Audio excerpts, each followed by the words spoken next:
Hi, and thank you for joining me here this week on the O'Rourke Report. Thank you so much for dropping by.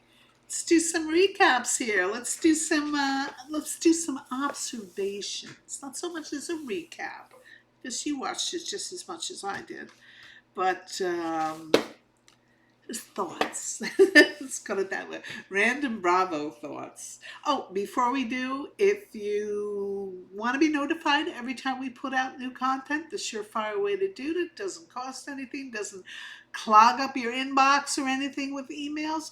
So just hit that subscribe button if you right there. Should be right there. And hit the like button. Boop, hit that too, and that really helps me with as I say my YouTubian overlords. So anyway, let's go right on to Atlanta. What happened in Atlanta is we get a little more of the build up to Kenya finally getting herself uh, full time fired, probably never to darken their door again unless she's able to pull off a Phaedra Parks. And I think Kenya has been so dislikable that we're probably not going to see her again, especially not in a Bravo arena. We might see her on a House of Villains, something like that, and she'd be perfect. So anyway, we see the build up to what's going to happen this week. All the ladies have been invited out to dinner. I forget who the hostess is, but it's in this lovely, really intriguing looking venue, which is the interior of an old bank. Unfortunately, as one of the ladies chimes up, it's not in a very good part of town. And indeed, when the dinner's over, all the ladies will not walk outside the door without their security or their husbands. They want to be before their chauffeurless Rolls Royces are pulled up. They want to have somebody accompany them to their car. Okay, I'm getting off the track here.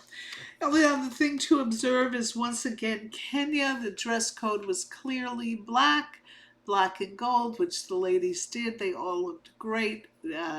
Black, gold accessories, except for Kenya, who made a point of coming in green. But then again, Kenya will always and forever feel entitled to her behavior. Kenya's wounds are so deep and so fundamental, and in fact, are part of her foundation. And the reason for that, I'm speculating, is because, and this is at birth, her mother did not want her, and she was brought up by her father and her father's family. But very much aware that her mother lived across town and she didn't want to have anything to do with her. I can't imagine. I can't imagine. But that is the genesis of Kenya's hurt.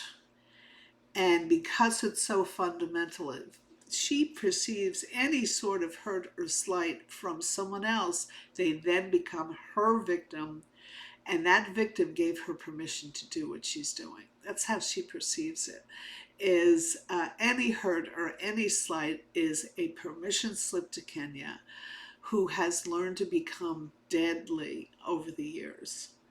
And like I said, she's been polishing this way of living her life, over 50 years. She's not going to be changing anytime soon. So anyway, we see Kenya get her permission slip at this dinner. This Brit, who, if you recall, annoyed her by having a 10-carat wedding ring, or the engagement ring in conjunction to being married. And at least I'm pretty sure she's married. Pretty sure. I remember I had a question. You know what? Let me Google this. Let me give this a Google-roo real quick and see. I'll be right back. Yes, they are. What I had heard, probably with half an ear, is they got married in 2020 in the heart of the pandemic. They did it via Zoom in a courthouse, totally legal. But what she it looks forward to having one day. Apparently it's an actual wedding with a ceremony, which she wasn't able to have because of the pandemic. So she is married. So anyway, Kenya, when she first spied Britt, saw the 10-carat ring and the fact that she was married. Immediately that was an affront to Kenya, and she's been waiting for Britt to make a mistake, just waiting for Britt to hand her the permission slip. And Britt did do that. She started a conversation with Kenya, which could have ended well, but it didn't end well. Kenya ended up calling her a peasant, referring to herself as a queen, and that Britt was a peasant, and this set this Kenya off. I see elsewhere that Kenya is claiming Britt threatened her with a gun. Well, the producers didn't catch it, so I'm saying it didn't happen. And this is a classic Kenya, just embellishing her permission slip. She knows she's got the permission slip, but she wants to make sure everybody else is on board with her permission slip. And so she's added this gun fact. It doesn't appear to happen. The cameras didn't catch it. Kenya doesn't need the embellishment to do what she's going to do in tonight's episode, which is why she was fired. So anyway, looking forward to seeing that, obviously, and to see what the general public has to say about it as well. Married to Medicine, we had part 2 of the reunion. The only thing I will say about that, again, they're still trying to resolve this this break between Dr. G and his current wife, Sweet Tea, and Dr. G's ex-wife, Quad, and her boyfriend, King. The men and the women are still trying to mediate that, get some resolution to it. And I think we would be there. I mean, to me, it was, we know 2 things, and we had it, we're going to see a little bit of that tonight, I believe. Quad is mad at everybody, the producers in particular, for asking Dr. G to come back on the cast. He's one of the original cast members. When he and Quad were married, he was the doctor, she was the wife. When they divorced, Dr. G was off the show. Quad remained for a season or 2, but because she wasn't part of the medical community and indeed was causing a lot of unnecessary friction, she was not asked back. Well, she's finally asked back because she is a crowd favorite, but Dr. G has also been asked back. He's an original cast member. He's got every right to be there. Quad doesn't believe he's got a right to be there. She is angry that the producers have asked her first husband, who is the doctor, back on the show with his wife, the show being named Married to Medicine. Okay.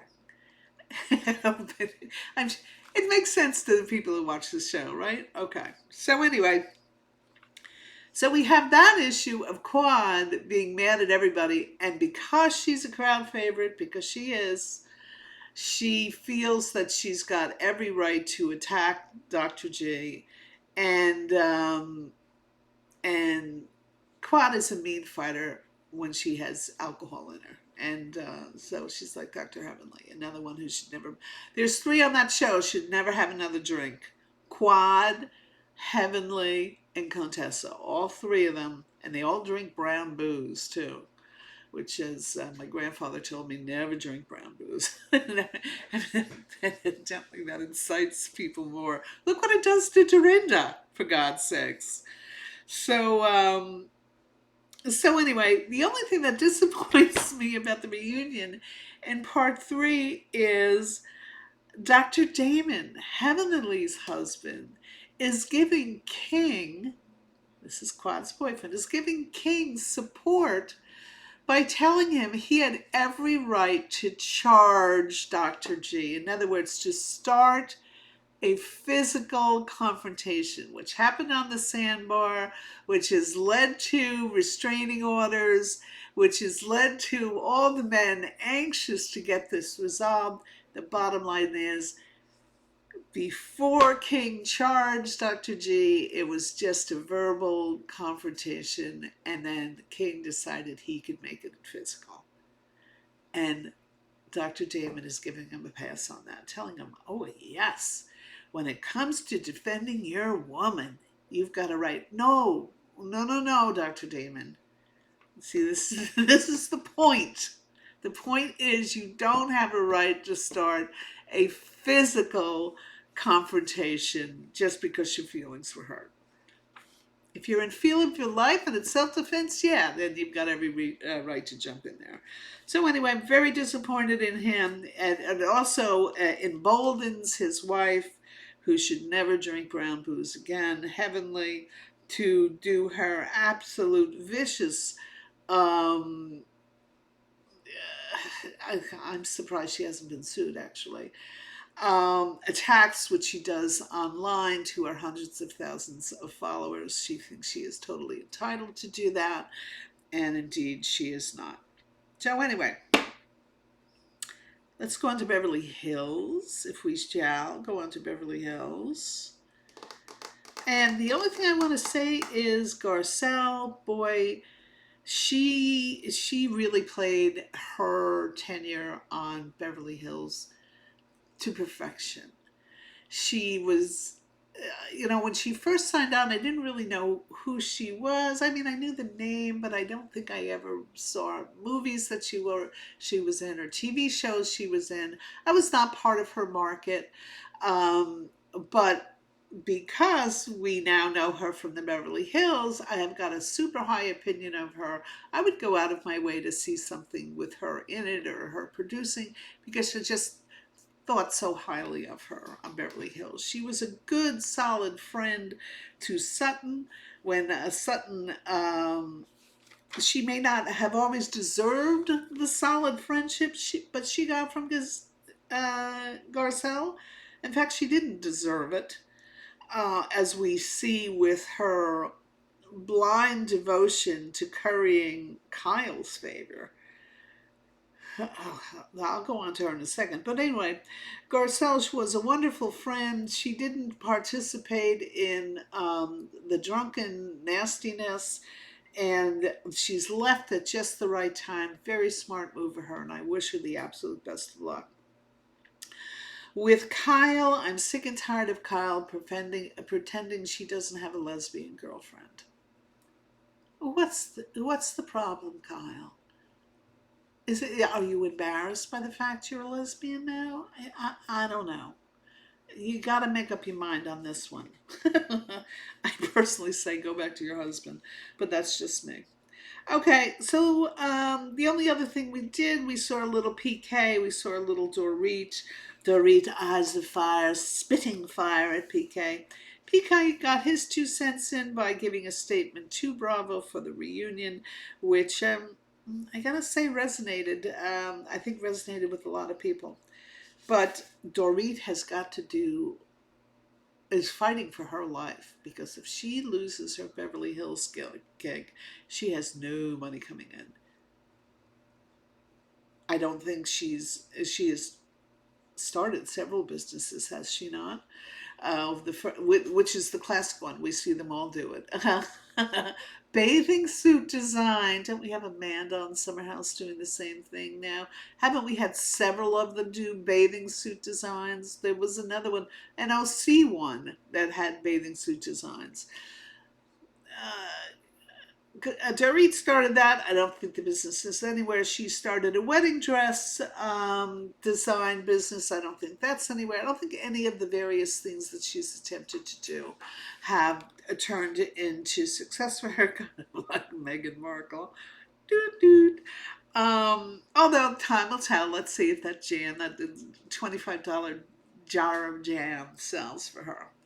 So, so anyway, that's it with Beverly Hills. Yeah, who cares? Well, Kyle, you're a lesbian. Why don't you just admit it? And good luck to Garcelle. She was fabulous, leaving at the right time. Summer House. Carl and Lil, I think they're adorable. I really like their dynamic. She's a little quirky. He's a little quirky. The two quirks together, the two quirks work. So I hope that works out for him and her. How is this being a girl's girl? We have a little flashback to the week before. We see Amanda and Paige gushing about Jesse and Sierra. How's that a girl's girl? You want to explain that to me, Regina George, and your little cohort there? Boy, if it was done to one of you or Lindsay, boy, you'd be ripping Jesse to shreds, but you're not, are you? Poor Lexi. I guess it doesn't pay to be younger and thinner and prettier than Regina George, does it? Nope, it doesn't. Boom, boom, boom, boom. Okay, Jesse and Lexi. Yeah. Um, wow. Season one Jesse, season one West, love, love, love. Not so much that Jesse, I don't even want to look at him anymore. He's a liar. And he's giggling and laughing, and we have these passive aggressive Regina George acolytes, Sierra in particular, who are just lapping it up, and think he's fabulous. Okay, and rule, if I never see him again, that would be better. Hopefully, we can never see him again. And Lindsay is she's just, boy, oh boy, here's someone who doesn't care about Carl. But at the mere thought that Carl had met Lil prior to them breaking up, which was proved online, I think Instagram this week, that they didn't first touch base until October 21st, which was after he had broken up with Lindsay. But anyway, Lindsay's reaction to thinking that they had met prior, she is just nasty, nasty, nasty. Oh, she's been given a permission slip to go after somebody, and her after somebody is Carl, and she feels Carl has handed her that permission slip. Doesn't matter what she has carte blanche. She can do whatever she wants, and in actuality, she doesn't. So, and the boy, did she have a ratty hair extension as her braid. Two completely different colors. She had a braid that came around like this. This was one color, the braid was another color. I guess she's got to start thinking about her glam squad. Okay, what do we have on Southern Charm? We had more of the reunion. And really, basically, what we had is, first of all, let me just say, Venita pulling the shtick that, first of all, everybody was pounding on Craig a little bit, in a good-natured way, or as good-natured as it can be. And you could see Craig just kind of like trying to slip into his seat, especially what they were highlighting, and all his friends kind of accept this and they kind of laugh about it, is the fact that Craig bullshits a lot. And he would say that he doesn't, that they were, the word actually could be lying, like that he was lying about whether he had taken the bar exam or if he passed the bar. This is back in the early seasons. And so anyway, again, Venita took this as a license for her to chastise Craig. Not only that, but she's been in touch with Paige, as though Paige has somehow been wronged. I don't think we're going to see Venita next year. She did no favors. She did no favors by thinking that, I